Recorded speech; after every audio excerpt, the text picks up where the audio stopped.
नमस्कार मित्रांनो, माझं नाव विजय. आजचा आपला टॉपिक असणार आहे टॉलरन्स. टॉलरन्स म्हणजे काय, ठीक आहे. सुरुवात करूया आपल्या टॉपिकला आजच्या. टॉलरन्स म्हणजे काय? टॉलरन्स म्हणजे लिमिट सेट करणं. म्हणजे ॲज पर माझ्या क्लायंट रिक्वायरमेंटनुसार मला एक लिमिट सेट करायची आहे माझ्या सिस्टममध्ये.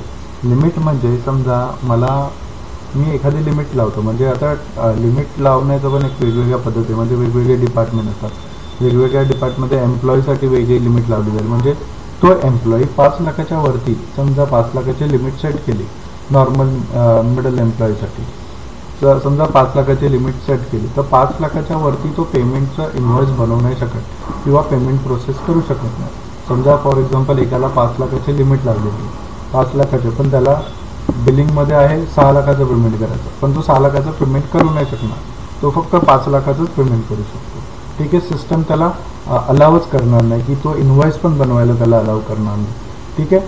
सो आता सिस्टममध्ये ना डेबिट क्रेडिट कसं काम करतं ते बघूया आपण, ठीक आहे. डेबिट म्हणजे इन्कमिंगवरती आहे, क्रेडिट म्हणजे आउटगोईंगवरती आहे. फॉर एक्झाम्पल मी इथे एक लिमिट सेट करतोय 10 रुपयाची, ठीक आहे. आणि मला पेमेंट रिसीव्ह करायचं आहे. पेमेंट रिसीव्ह करणार आहे मी, ठीक आहे.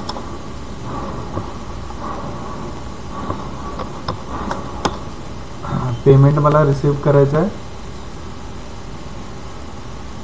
90 रुपीजचं. टोटल माझं आहे 100 रुपीज, बट मी रिसीव्ह करणार आहे 90 रुपीज.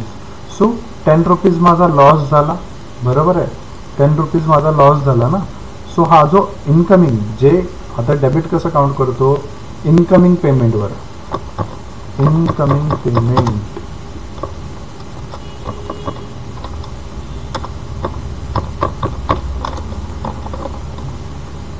इनकमिंग पेमेंट, बरोबर आहे. सो मला 100चं पेमेंट येणार आहे, 100 रुपये मला रिसीव्ह होणार, पण मला समोरच्याने 90 रुपयेच दिले. बट आता कसं ना, ॲट अ टाइम मला सिस्टमने 10 रुपयाची लिमिट दिली की 10 रुपये कमी असेल तर तरी आपण बिलिंग ॲक्सेप्ट करू शकतो कॅश, कारण माझ्याकडे 90 रुपये येत आहेत, बरोबर. त्या 10 रुपयासाठी मी 90 रुपये नाही घालू शकत, नाही बोलू शकत की बाबा मला नाही चालणार करून. सो सिस्टम ते प्लस ॲडजस्टमेंट करते, बरोबर आहे. सो 10 रुपये मी ॲडजस्ट केले, बट हा 10 रुपये हा माझा लॉस झाला की प्रॉफिट झाला? हे 10 रुपये मला 100चं बिलिंग येणार होतं, बरोबर आहे. 100चं मला पेमेंट रिसीव्ह करायचं, बट मला रिसीव्ह झाले 90 रुपये. सो हे 10 रुपये माझ्यासाठी लॉस आहे. सो इनकमिंग पेमेंटवरती सिस्टममध्ये डेबिटला काउंट करतो आपण, उलटं काम करतो, बरोबर आहे.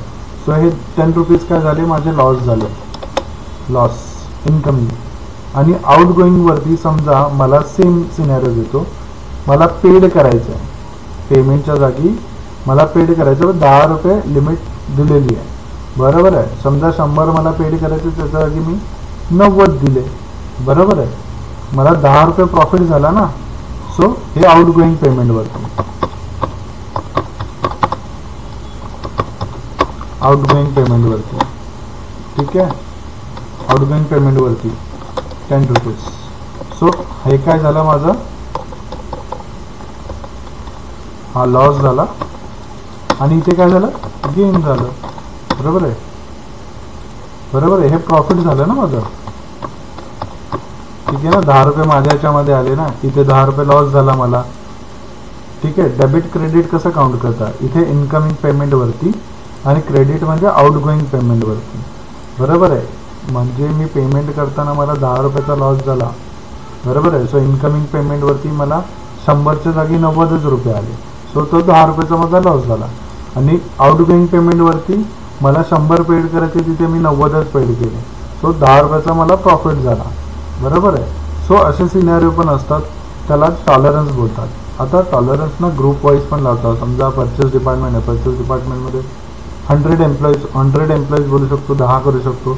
त्या 100 ते 10 लोकांना किंवा 5 लोकांना फक्त एक लिमिट सेट दिली आहे, बाबा तुम्ही 3 लाखाच्या वरचं पेमेंट प्रोसेस करू नाही शकत, ठीक आहे. जर त्यांनी बिलिंग बनवायचा जरी प्रयत्न केला तरी त्यांचं सिस्टम त्यांना ॲक्सेस देणार नाही, ठीक आहे.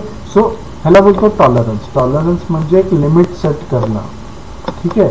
टॉलरन्स म्हणजे एक लिमिट सेट करणं, ठीक आहे. आता टाईप्स ऑफ टॉलरन्स म्हणजे GL टॉलरन्स आहे, एम्प्लॉई टॉलरन्स आहे, वेंडर टॉलरन्स आहे, कस्टमर टॉलरन्स आहे, ठीक आहे. फर्स्ट आज आपण GL टॉलरन्स आणि एम्प्लॉई टॉलरन्स बोलणार, कशा पद्धतीने ERP मध्ये असाइन करायचं आहे.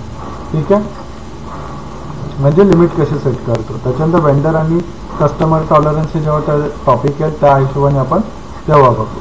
ठीक आहे. फर्स्ट आपल्याला स्टेप करायचे define tolerance group for GL account. So part आहे त्याचा SPRO, SAP reference IMG, financial accounting new, general ledger accounting new, business transaction, then open item clearings, then clearing difference, त्याच्यानंतर define tolerance group for GL account. ठीक आहे. So आपण जाऊया part wise. So ERP वरती आलो. Slash N म्हणजे पूर्ण back जातं. ठीक आहे, पूर्ण विंडो रिमूव्ह होते, मेन विंडोवर तो.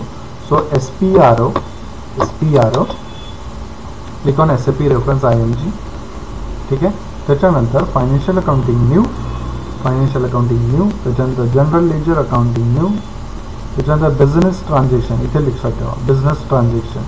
ठीक आहे. कदाचित तुम्हाला माझी स्क्रीन नसेल विजिबल होत, पण मी तुम्हाला पाथ सांगतो तो तुम्ही नोट डाऊन पण करू शकता. ठीक आहे. बिझनेस ट्रान्झॅक्शन, त्याच्यानंतर ओपन आयटम क्लिअरिंग्स. इथे आहे ओपन आयटम क्लिअरिंग्स. त्याच्यानंतर क्लिअरिंग डिफरन्स. त्याच्यानंतर फर्स्ट आहे define tolerance group for GL account. So T code इथे मी काढतो. अगेन डिस्प्ले आहे ती IMG activity. Define tolerance group for GL accounts. So OBA0. ठीक आहे, OBA0 टी कोड आहे. सो एक्झिक्यूट करूया. इथे मी तुम्हाला रिटर्न दाखवतो. ठीक आहे. हे बघा define tolerance group for GL account. So execute करूया. Click on new entries. ठीक आहे. इथे कंपनी कोड आहे, कंपनी कोड ॲड करायचा आहे TATS. ठीक आहे. त्याच्यानंतर इथे हा ग्रुप ब्लँक ठेवा. ठीक आहे. आता कसं एज्युकेशन सर्व्हर आहे तर आपण तिथे असाइन नाही करू शकत, कारण ते मल्टिपल्सला होऊन जाईल. ठीक आहे. सो टॉलरन्स फॉर आपला कंपनी कोड डिस्क्रिप्शन टाईप करा फक्त TATS. Debit posting, credit posting. बघा मी मगाशीच तुम्हाला एक्सप्लेन केलं डेबिट आणि क्रेडिट. म्हणजे माझा सिस्टम मी बोललो ना, मला 10 रुपयाची मी लिमिट लावली, बट पेमेंट करताना मला 10च्या जागी मी 90 पेमेंट केलं. बरोबर आहे, ते माझ्या क्रेडिटसाठी झालं. बट मला जेव्हा कॅश येणार होती, बरोबर आहे, मला 100ची कॅश येणार, 100 रुपये माझ्याकडे येणार होते, पण मला समोरच्यानी 90 रुपयेच पाठवलं. सो तो माझा लॉस झाला. सो इन्कमिंगवरती तर डेबिटला काउंट करतो आपण, आणि जेव्हा पेमेंट करायचं असेल तेव्हा क्रेडिटला. बरोबर आहे. 100च्या जागी मी 90च पेड केले, 10 रुपये माझा प्रॉफिट झाला बाबा. कधी कधी कसं असतं की काय काय क्लायंट आपल्याला देतात, वेंडर लोक झाले किंवा आपण पण देतो की बाबा या तारखेच्या अगोदर जर तुम्ही पेड केलं तर तुम्हाला एवढा पेड करावं लागेल. 100च्या जागी समजा तुम्ही 90 पेड करू शकता, 80 पेड करू शकता, डिस्काउंट वगैरे देतात, मग तशा पद्धतीने. ठीक आहे. So debit posting for example me 100 set करतोय. ठीक आहे, आणि 100 सेट करतोय, आणि इथे पर्सेंट देऊ शकता 1. सो तुमचं जी लोअर व्हॅल्यू असणार ना, मग या 100 आणि 1% मध्ये जी काही लोअर व्हॅल्यू असेल ते सिस्टम स्वतःहून ऑटोमॅटिकली करेल. ठीक आहे. सो प्रेस एंटर करायचं आहे. 100 आणि 11% टाकलेलं, प्रेस एंटर करा. Then click on save,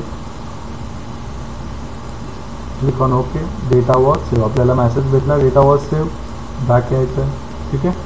basic आहे, खूप इझी आहे, एवढं काय अवघड नाही. त्याच्यानंतर define tolerance group for employee.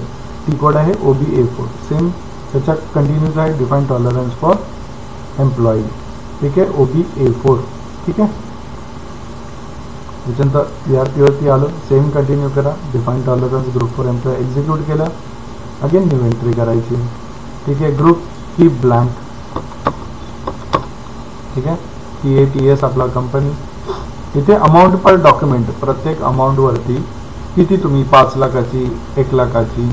ठीक आहे. ग्रुप फॉर एम्प्लॉई बोललो ना, ग्रुप फॉर एम्प्लॉई किती लिमिट लावू शकता, 5 लाख, 2 लाख, 3 लाख, 10 लाख. जर समजा n नंबर ऑफ लावायचं असेल तर 10 टाइम 9 डिजिट टाईप करा. 1 2 3 4 5 6 इथे आहे. ठीक आहे. अमाऊंट पर ओपन आयटम, म्हणजे जे काय तुमचे ओपन आयटम असते त्याच्यावरती जर तुम्हाला लावायचं सेम तुम्ही 5 लाख 10 लाख लावू शकता. ठीक आहे. इथे डिस्काउंट, प्रत्येक याला आपण डिस्काउंट देतो ना, एकवर एक 10% डिस्काउंट, 2% डिस्काउंट. बरोबर आहे. हा डिस्काउंटचा पार्ट आपण नंतर बघू, मी तुम्हाला एंट्री करताना जेव्हा शिकवेल तेव्हा तुम्हाला हा डिस्काउंट वगैरे. आता सध्या मी इथे ब्लँक ठेवतोय. ठीक आहे. इथे अमाऊंट, रेव्हेन्यू अमाऊंट पण टाकू शकता, रेव्हेन्यू एक्सपेन्स जसं मी फॉर एक्झाम्पल मी 100 देतो इथे. डिफरन्सेस किती एक्सेप्ट करू शकता पर्सेंट, सेम आपलं जसं मगाशी केलं तेच. Press enter. ठीक आहे, क्लिअर झालं. सेव्ह करायचं आहे, ओके करायचं. बॅक.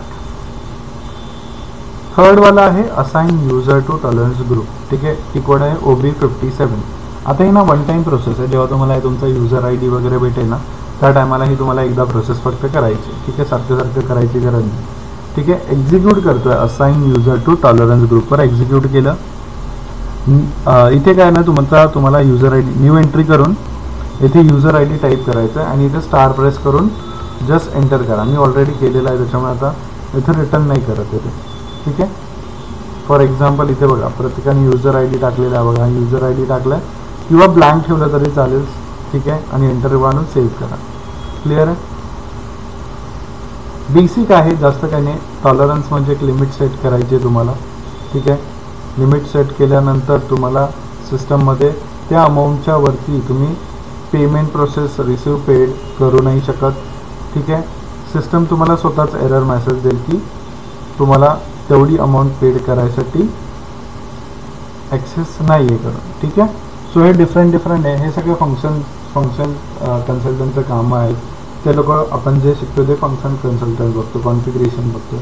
सो हे ते लोक करतात, आपण ते सगळ्या गोष्टी बघतोय. बट अजून पण आहे वेंडरचे रिलेटेड, कस्टमरचे रिलेटेड टॉलरन्स. बट डिस्काउंट वगैरे देऊन कसं करायचं ते सगळं स्टेप बाय स्टेप एक गोष्टी पुढे तुम्हाला येतील.